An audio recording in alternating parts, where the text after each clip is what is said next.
Hi, I'm Heidi Cooper of TorahFamilyLiving.com, and I'd like to show you my new product called the Torah Portions Journal.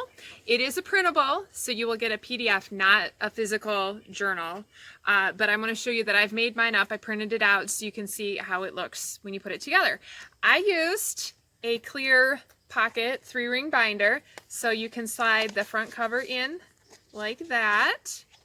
Slide it back in, and then you have a back cover you can slide in the back pocket. So let's take a look inside. Since 3-ring binders are kind of hard on your paper, I recommend putting a piece of cardstock in the front and the back. And then we start here with Genesis. There's 5 books to the Torah: Genesis, Exodus, Leviticus, Numbers, and Deuteronomy. So I have tabs for each of those: Genesis, Exodus. I did not finish my tabs yet. It's going to take me a little bit, and I wanted to be able to get this video made for you. But the books of the Torah, they go across the top of the page. And then as we go inside the journal, we have tabs for each of the Torah portions going down the side. And let me make sure I've got this centered. Okay. Each Torah portion has a 2-page spread to start. I've got the name of the Torah portion here, the scripture passages. Now that's the Torah portion and the Haftarah portion in this box.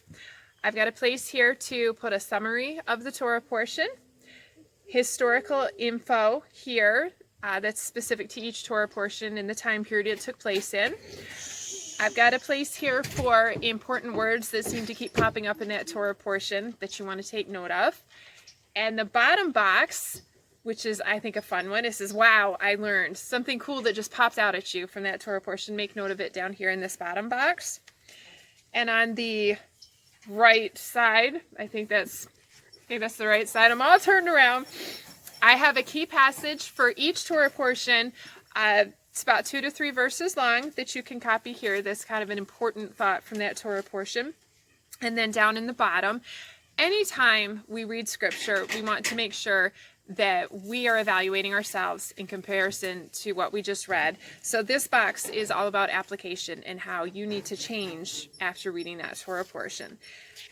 After that, we have some blank note pages.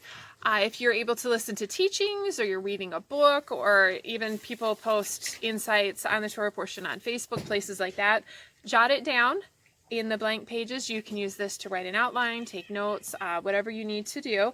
And the idea is you use this year after year, because we do the Torah portion every year, and you can keep adding to it. You can refer back to what you've already taken notes on, and then you actually end up with a building reference book that you created of all the Torah portions. That's why it's in a 3-ring binder. You can keep adding to it as you go along. Okay, so each Torah portion has that basic structure of the boxes on the first 2 pages, and then you've got line pages to add your own notes from teachings and such. Okay, and then we have, for each book, we've got a pretty title page before we go into that book's Torah portions. So that is a peek at the Torah Portions Journal. And again, this is a PDF that you can print and assemble yourself in your own 3-ring binder. And it's available at my website, www.torahfamilyliving.com.